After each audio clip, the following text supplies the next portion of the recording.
No Saber Direito, as aulas são sobre direito de sucessões, teoria e prática. Quem explica o tema, suas subdivisões e aplicação é a professora e advogada Ana Brocanello.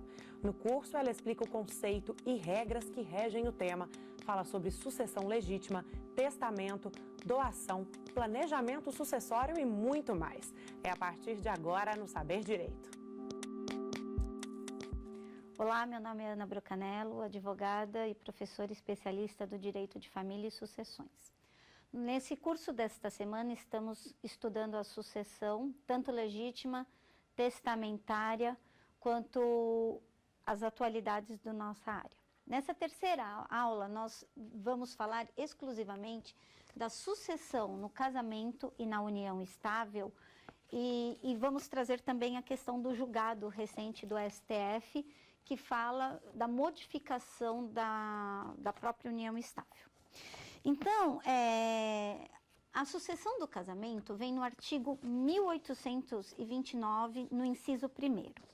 Como nós dissemos na aula anterior, se confunde muito, o legislador veio e confundiu, né, neste caso, a questão do regime de bens com a questão sucessória.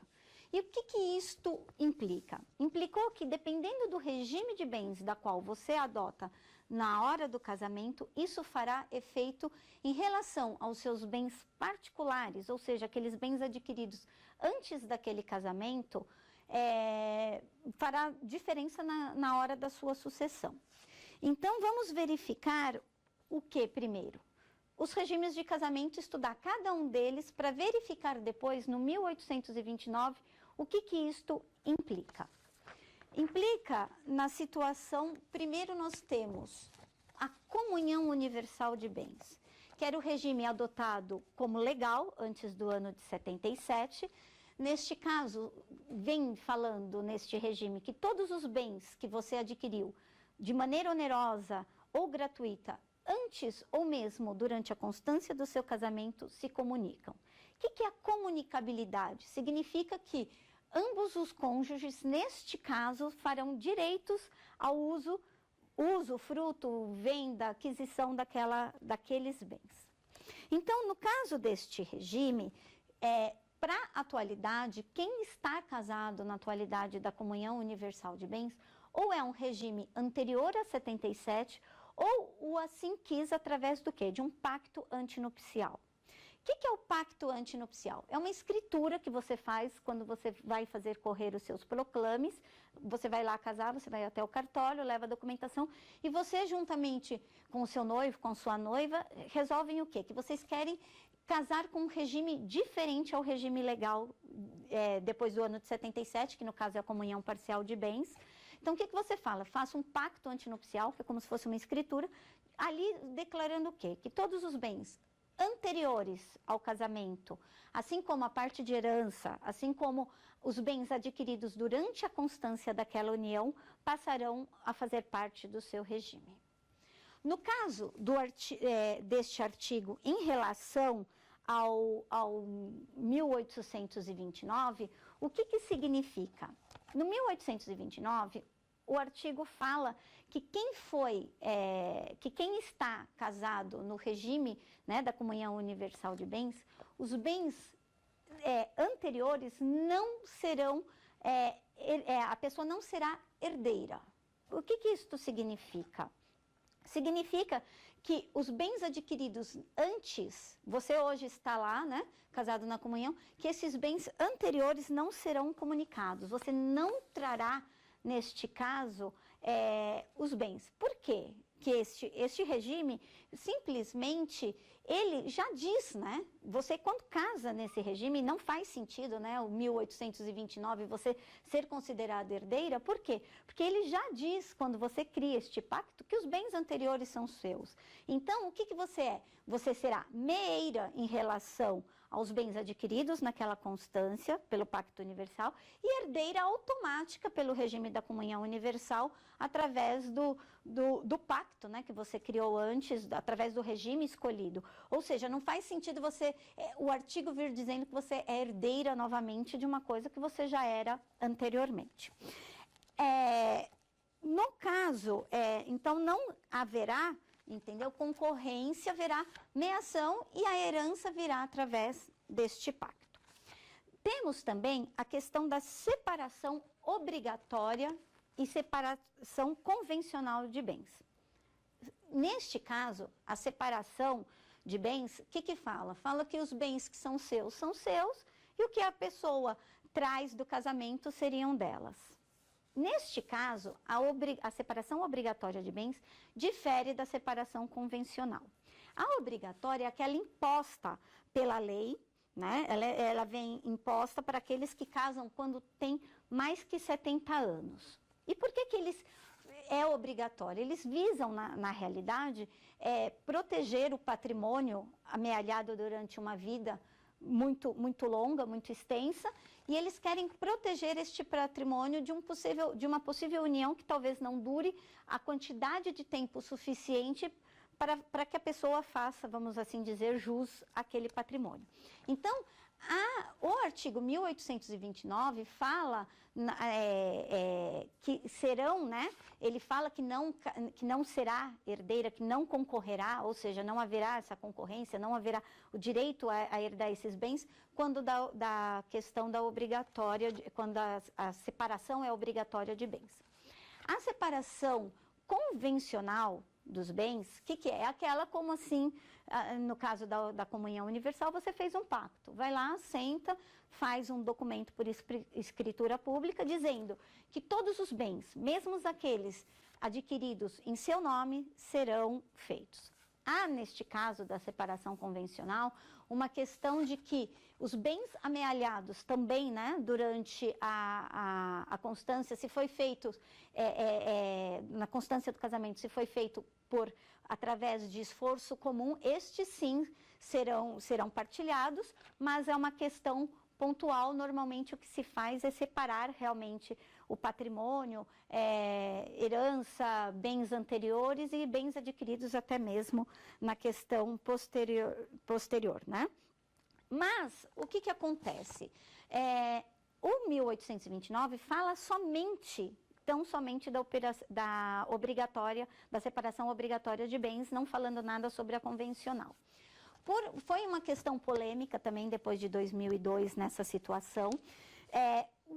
Vários julgados depois foi colocado, né, que a separação, no caso, né, na separação total de bens,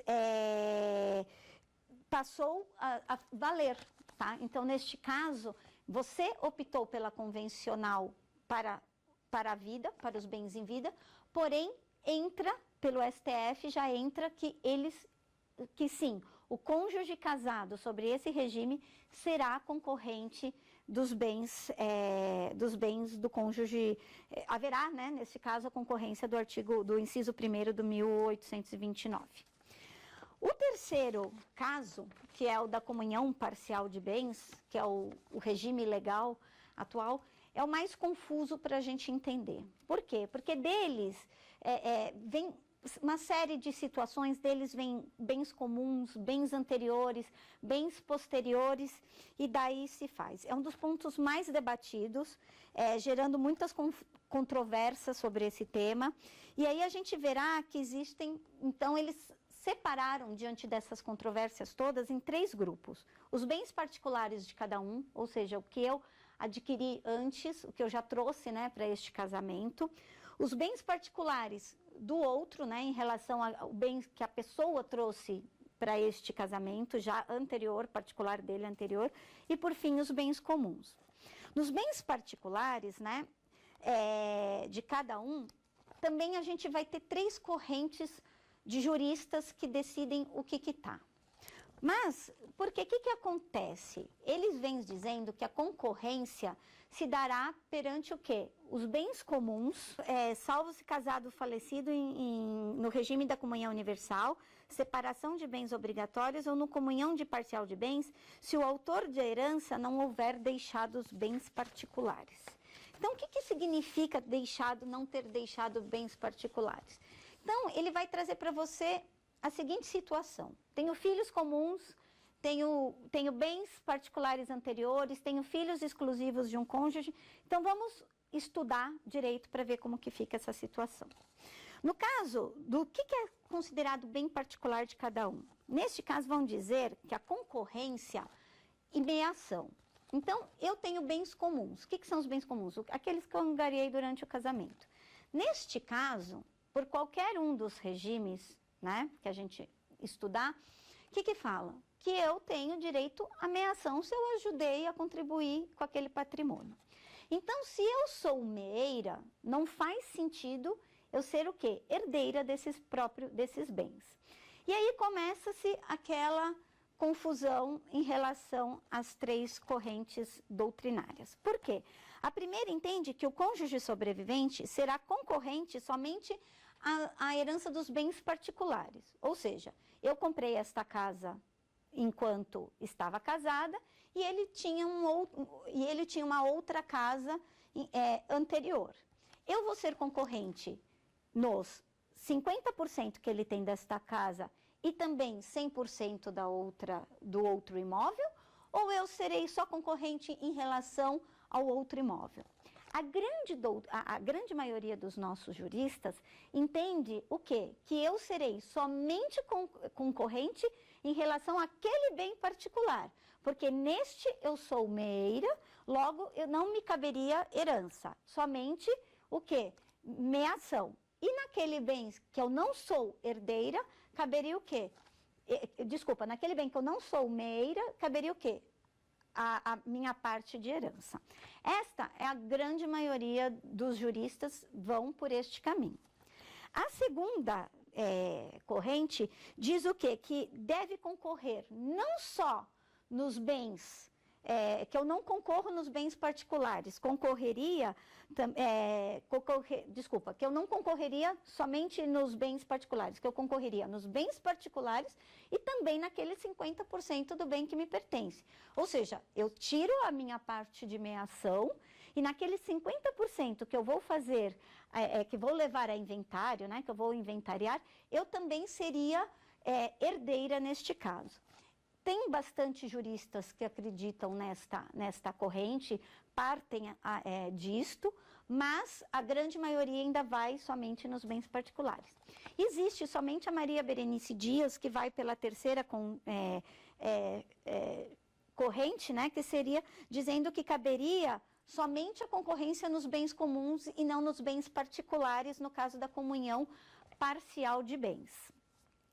Isolada, ela é uma das juristas que traz para a gente aí os maiores índices que traz para a gente grandes novidades dentro dessa área, porém, nesta corrente ela está ilhada. E, por fim, o último regime que nós vamos verificar dentro do casamento é a participação final dos aquestos. O que é? Ele meio que se confunde um pouco com a comunhão universal, com a comunhão parcial de bens, e ele vem dizendo o seguinte, que por não ser o regime legal, né, ele deverá ser também objeto de pacto antinupcial, também deverá vir através do pacto. Se diz que os bens, né, meus também anteriores são meus, os que vêm através do meu cônjuge, né, também serão exclusivos deles, porém que os frutos destes bens exclusivos, uma vez colocados em prol, né, da construção de um patrimônio, serão divididos, partilhados de maneira igual. Eles vêm também dizendo que os bens anteriores não seriam, né, concorrentes neste caso, que eu não entraria, no caso, como concorrente, não entraria como meação e sim como concorrência. Certo? Pelo artigo 1829, os bens particulares seriam herdados e os comuns meados, certo? O que há nesse regime legal e o artigo? Se conflitam no fato de que o artigo anterior faz um entrave, né? Então, nessa questão no que eu faço, o que é um entrave entre o 1829 e a questão das heranças, né? A questão dos regimes? O que cria isso? Cria um entrave no seguinte sentido, que quando eu tenho bens particulares, provavelmente esses bens foram amealhados, né, dentro dessas famílias modernas, a não ser que ou eles vieram amealhados através de uma doação, de uma herança, ou seja, que pelo pacto normal não se comunicam esses bens, né, uma vez que minha herança não se comunicam. Então, ou viriam através, às vezes, até do esforço comum de um relacionamento anterior, onde, neste caso, eu poderia o quê? Ter filhos deste casamento. Então, entra aí o peso da é justo ou não é justo eu herdar, né? Eu trazer para o meu patrimônio um patrimônio que eu não ajudei a constituir. Então, neste caso, deste primeiro inciso, vem o quê? O entrave de quando... O que eu faço na comunhão parcial de bens?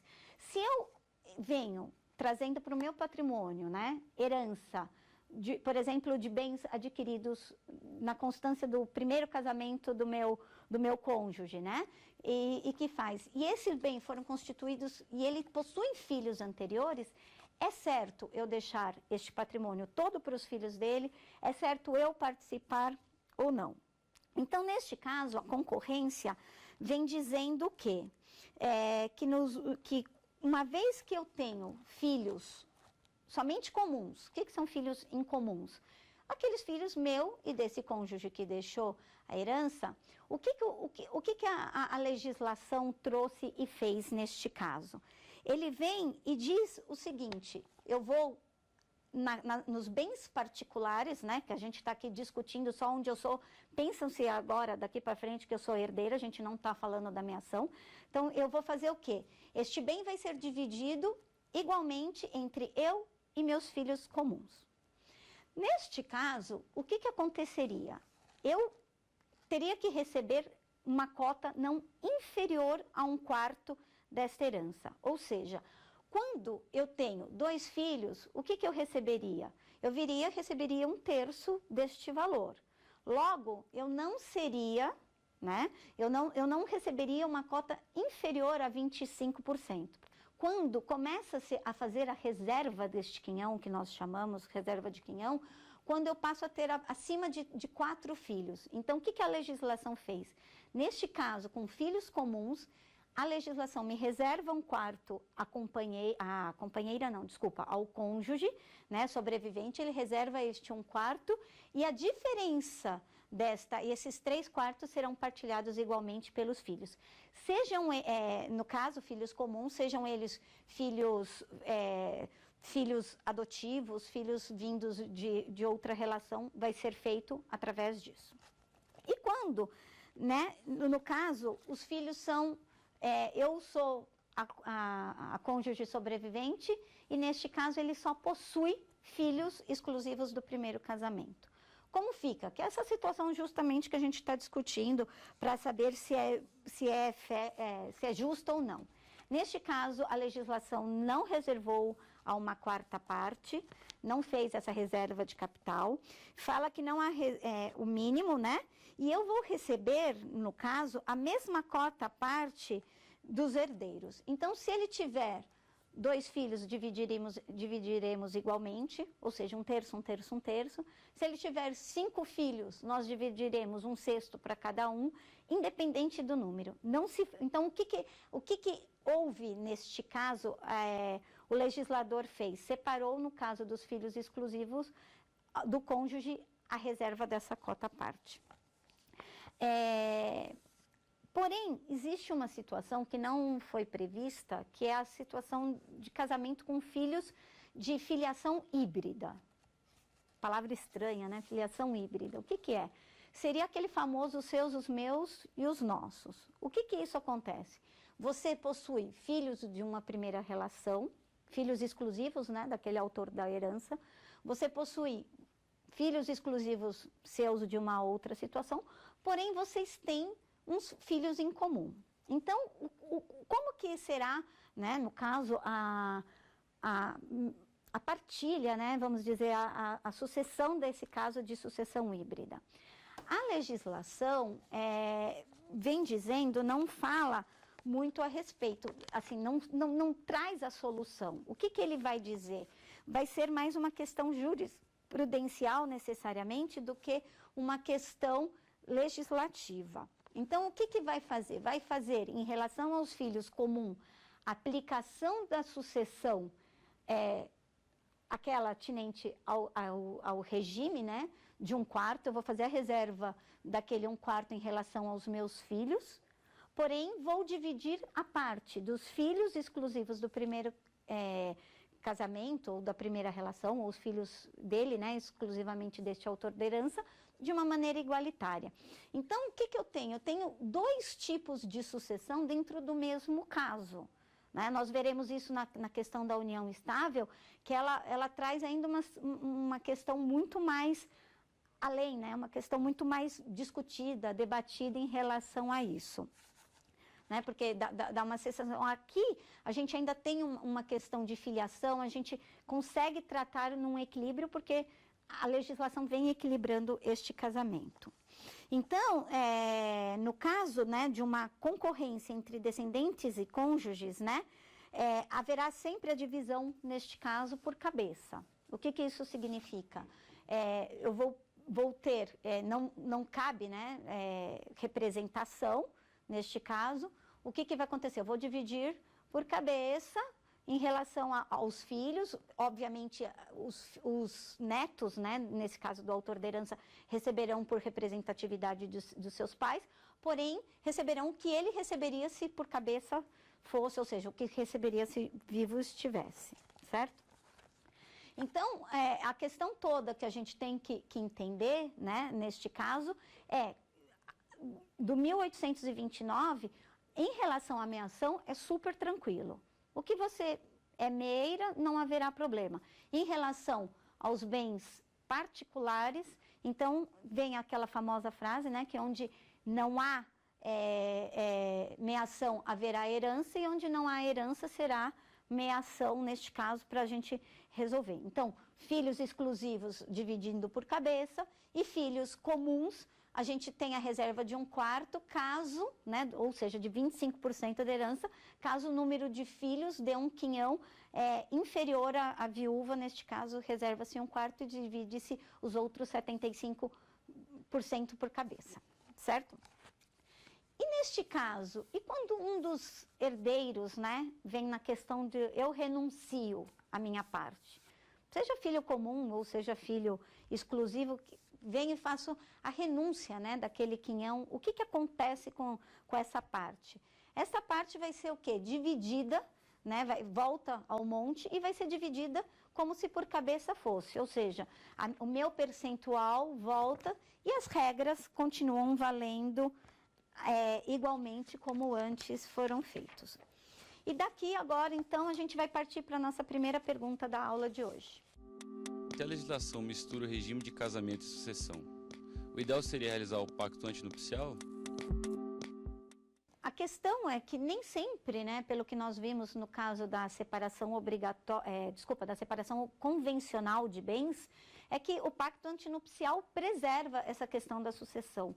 Nós veremos na questão da 4ª aula, que é sucessão testamentária e também planejamento sucessório, que o ideal neste caso, se você quer proteger o cônjuge ou haver uma proteção, por exemplo, dos herdeiros, o ideal vai ser a realização de um planejamento diferenciado para a sua sucessão.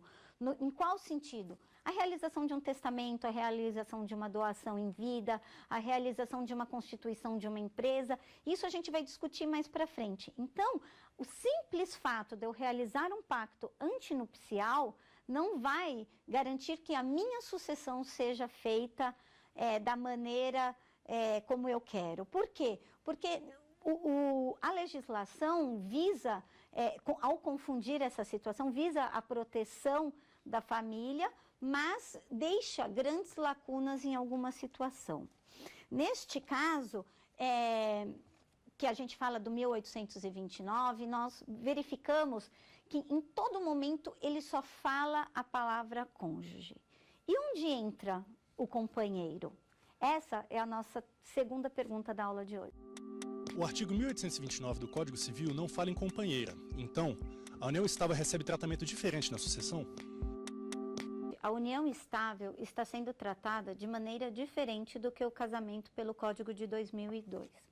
No Código Civil de 2016, nada se falava de união estável, uma vez que nem sequer era aceitada essa forma de união, de relacionamento considerado como família.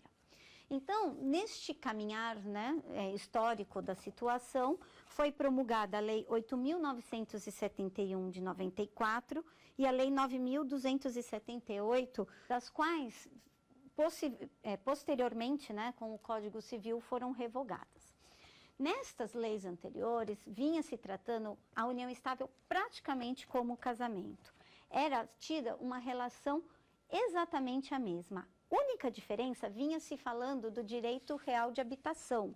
O que seria este direito? O direito que seria do cônjuge, do companheiro, permanecer no imóvel após a morte do autor da herança. No caso do Código de 2002, foi simplesmente tratado de maneira distinta. Colocaram a sucessão da união estável no artigo 1790, separando do até agora estudado 1829 incisos. Neste caso, no 1790, há uma discrepância terrível sobre a relação tida para a sucessão do companheiro sobre aquisição dos bens na sucessão. Então, neste caso, o 1790 vem dizendo que a companheira ou companheiro participará da sucessão do outro quanto aos bens adquiridos onerosamente na vigência da união estáveis. Então, fala simplesmente dos bens adquiridos onerosamente. Não fala nada a respeito dos bens particulares. Muito menos, como a gente já estudou no caso do casamento, não se fala sequer de concorrência. Fala simplesmente daqueles bens onde a companheira, ao longo daquela relação, ajudou, né, a adquirir este patrimônio. No caso, a união estável, quando ocorre na concorrência dos filhos comuns, que é vinda no artigo 1790, inciso 1º, diz que esta companheira terá direito a uma cota parte equivalente por lei atribuídos aos filhos. Tá. Vamos entender, neste caso, a sucessão não vem falando, novamente eu repito, não vem falando de meação, ela entende como concorrente aqueles bens adquiridos ao longo daquele casamento. No 2, fala-se concorrer com descendentes só do autor da herança, dizendo que caberá a ela metade do que caberia a cada um. Então, nos filhos comuns, ela teria uma parte destas cotas e, no caso de filhos exclusivos, teria, no caso, meia cota. A nossa legislação nada diz quanto à sucessão híbrida, que é aquela onde existirá herdeiros exclusivos do companheiro falecido e em comum do casal. Neste caso, haverá acordo em relação, assim como no casamento, e nós veremos daqui adiante. No nosso inciso 3º, fala-se concorrer com outros parentes suscetíveis. Neste caso, fica claro que no 1790 exclui de uma maneira aviltante a companheira, sendo ela herdeira exclusiva do companheiro. Neste caso, houve uma gritante discrepância na legislação. Porque ele tira, né, da companheira a sucessão exclusiva dos bens. E se só existir ela? Coloca neste patamar os colaterais, algum herdeiro suscetível concorrendo com ela de uma maneira nos bens que muitas vezes foi ela mesma que ajudou a construir. Esta polêmica acabou causando entre os tribunais algumas situações onde uns entendiam que o artigo 1790, no seu inciso 3º, fosse considerado inconstitucional por tratar relações iguais. O que seriam relações iguais? Essas relações familiares de maneira diferente, que não caberia, neste caso, duas interpretações, uma para a companheira e outra para a cônjuge. Os tribunais que entendem que este artigo é constitucional partem da premissa de que, se quisesse que houvesse a sucessão conforme casamento, que este casal haveria por bem casar-se, contrair o matrimônio, legalizar essa situação. Porém, isto é complicado. avilta várias situações, vários princípios constitucionais, como nós veremos na terceira parte da aula, ao estudar o voto recente do STF. Neste caso, ao ser considerado inconstitucional este voto, o que aconteceria? Esta situação cairia a sucessão da companheira, assim como a sucessão da cônjuge, fazendo com que estivesse ali no 1829, onde houvesse a palavra cônjuge, teria que ter também a palavra ou companheiro ou companheira.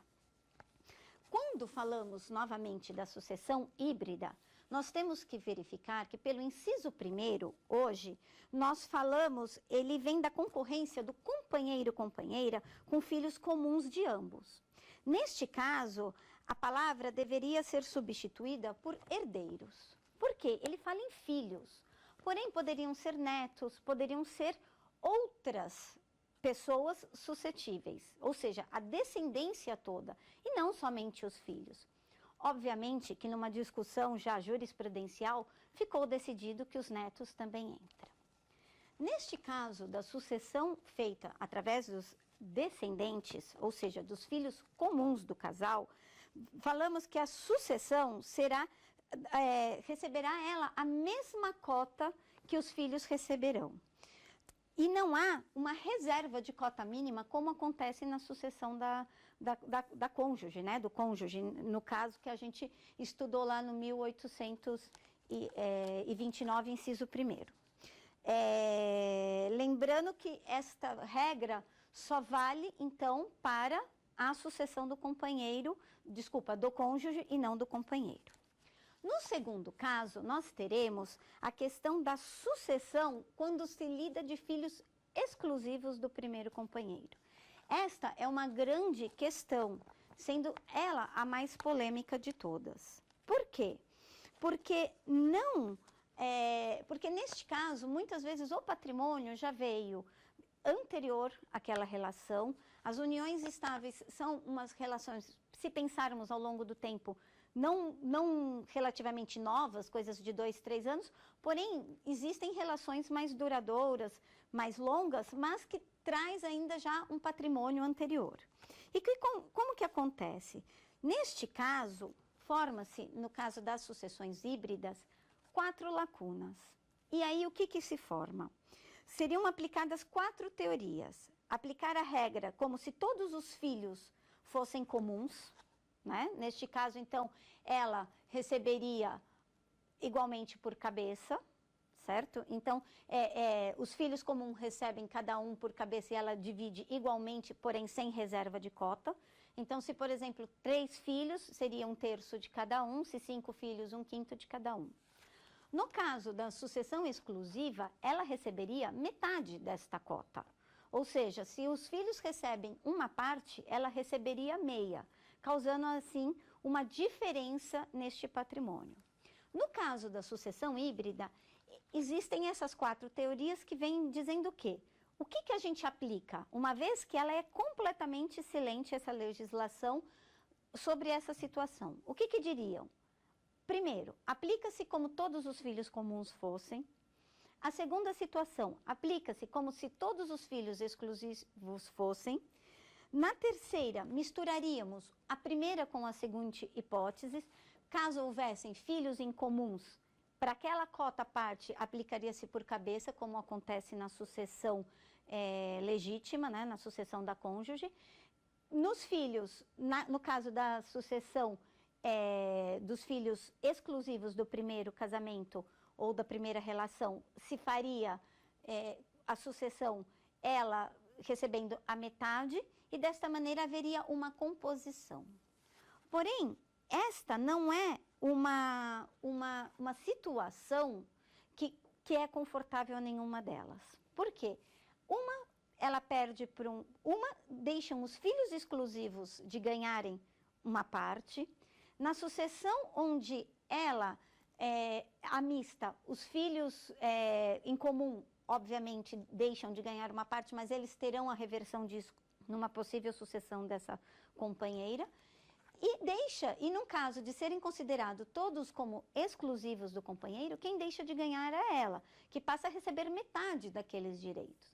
Então, diante toda essa divergência da legislação, diante de muitos recursos, tal situação acabou subindo para o STF. A questão do STF vem discutindo o quê? Neste voto, ele fala simplesmente a questão sobre famílias. Vem discutindo se é justo ou não essa situação. Temos que entender se é ou não inconstitucional. Vão em questões além daquela tida simplesmente pela legislação. A companheira realmente não ajudou a criar este patrimônio? Tendo em vista disso, é inconstitucional? É válido com que a sucessão dessa pessoa que não ajudou a angariar aquele patrimônio receba a mesma coisa que os filhos exclusivos? Uma vez considerado inconstitucional, como ficariam os processos que já estão em andamento? Vamos dar uma olhada na pergunta? Como fica a união estável dos casos que estão em fase de recurso diante da modificação do artigo 1790? O recente voto só passa a fazer validade a partir do momento do trânsito em julgado. Ou seja, a partir do momento que há a publicação e o trânsito em julgado. Dentro do próprio voto do ministro, a gente vem, do ministro Roberto Barroso, né, vem dizendo o quê? Que este procedimento todo de modificação da constitucionalidade do da inconstitucionalidade do 1790, só vai passar a ter validade para aqueles casos que ainda não houveram escritura pública, aqueles casos que não houve o trânsito em julgado de uma possível sentença. Então, temos que ter calma enquanto a modificação dessa situação só passará a ser válida a partir do julgamento e da promulgação. O voto é muito interessante. É um voto de 26 páginas, onde traz muitos conceitos do direito de família para o direito não só sucessório, mas toda aquela base feita para que se chegasse à conclusão da inconstitucionalidade, dizendo que, na realidade, que a companheira, né, ou companheiro deverá ser tratado perante a justiça como o cônjuge. Por quê? Parte-se do princípio da família, onde não posso tratar duas instituições que tenham como força, né, como objetivo comum a formação de uma família de maneiras distintas. Ele traz como os 5 principais tópicos justamente isso: tratar diferente formas de famílias legítimas, que ambas resultam de uma certa maneira de casamento, uma vez que a união estável pode ser convertida em casamento, então ela é uma forma legalizada, clara, tranquila de família. Vem dizendo que não é legítimo desequiparar para fins sucessórios os cônjuges e companheiros, ou seja, é uma equiparação, né, dentro do rol familiar, dentro daquela questão. Vem dizendo que na revogação, né, da Lei 8.971 em 94 e a 9.278 de 96, que essas eram uma legislação que havia amparado de uma maneira muito clara a companheira, praticamente equiparando ela ao cônjuge, né? Ao cônjuge que fica, o sobrevivente, tirando apenas o direito real de habitação dessa situação, dando todos os demais. Então, que ao ser, né, promulgada o artigo 1790 na Constituição de 2002, isso foi um retrocesso da nossa legislação. Então, isso desequiparou as partes, isso não pode acontecer. Fala que vem na questão da finalidade jurídica preservar a segurança no entendimento de que vai ser aplicado somente essa nova decisão a partir das situações que ainda não houveram seu trânsito em julgado. Pode ter até, no caso, recurso de uma primeira instância, de segundo grau, porém, se chegaram ao STF e não houve o trânsito em julgado, então essas decisões vão ser válidas sem esse trânsito. realmente a situação de casos que, em inventários, decisões extrajudiciais, né, em partilhas extrajudiciais, que ainda não houve essa questão, essa decisão só vai ser válida a partir de então. E, por fim, dizendo que é uma questão de repercussão geral em relação ao sistema constitucional vigente. No voto, ao longo de toda a explanação, foi trazido vários conceitos de direito de família. No seguinte sentido, dizendo hoje o princípio básico que norteiam as famílias é o princípio da afetividade. Então, se explica durante este voto o que define, assim, digamos, uma união estável, que a modifica, por exemplo, de um namoro, daquele caso que daquela situação onde cada um mora até mesmo em casas separadas. É o fator de você querer constituir uma família, é o fator de estar numa relação, numa possibilidade de que aquilo é uma família. A questão do 1829, como nós vemos debatendo nessas últimas 3 aulas, visava a unicidade da família. Queria-se proteger, de uma certa maneira, aquela companheira. Queria-se proteger a instituição matrimônio. Porém, isto não significa que você não tenha o mesmo ânimo, que você não veja aquela companheira, aquele companheiro, da mesma maneira como uma esposa, um cônjuge. O que prevalece aí é a sua vontade, a sua liberdade, enquanto não querer fazer da união estável um casamento. Então, fere nesta questão toda o seu princípio da liberdade da sua escolha. Se a gente colocar, diz que está o regime sucessório, se a gente vem estudando tudo que a gente vem falando do regime sucessório, o que diz? Que ele quer proteger os filhos, ele quer proteger os parentes, ele quer ver a continuidade do seu patrimônio amealhado ao longo de uma vida inteira de uma maneira super tranquila. A gente quer que aquele patrimônio continue. Logo, ele está diretamente ligado ao conceito de família. Neste caso, família e filiação não se confundem. Por quê? Família, muitas vezes nós tínhamos, até pouco tempo atrás, a questão de que família seria pai, mãe, filhos. Hoje não. Hoje nós temos vários tipos de famílias aceitos pela nossa Constituição, pelo nosso Código. Então, por que não agasalhar dentro dessa situação jurídica também a companheira? É realmente um retrocesso, tirar desta pessoa que muitas vezes angariou durante anos da sua vida, viveu por uma questão de união estável, antigamente, até antes de poder, né, haver os segundos casamentos do divórcio, até na questão do desquite, vermos por exemplo, aquela nossa avó, aquela nossa tia que viveu diante dessa situação, que foi realmente a companheira daquela pessoa, ou mesmo um companheiro daquela pessoa, não ser privilegiado, ser muitas vezes jogados ao léu. Desta maneira, este voto também agasalha bastante a questão do direito real de habitação. O que seria então esse direito real de habitação? Uma vez que aquele patrimônio já fosse distribuído, já houvesse, seja por meio de doação ou por meio com reserva de usufruto daquele que fez a doação, do autor daquela herança, ou mesmo havendo a partilha, de que aquela pessoa não fosse tirada daquele imóvel que muitas vezes foi o lar daquela família durante muito tempo. Então, o direito real de habitação vem dizendo que mesmo enquanto aquela pessoa sobrevivente, aquele cônjuge sobrevivente, permanecesse vivo, ele teria direito de permanecer naquele bem até a sua morte, sendo aquele o único lar.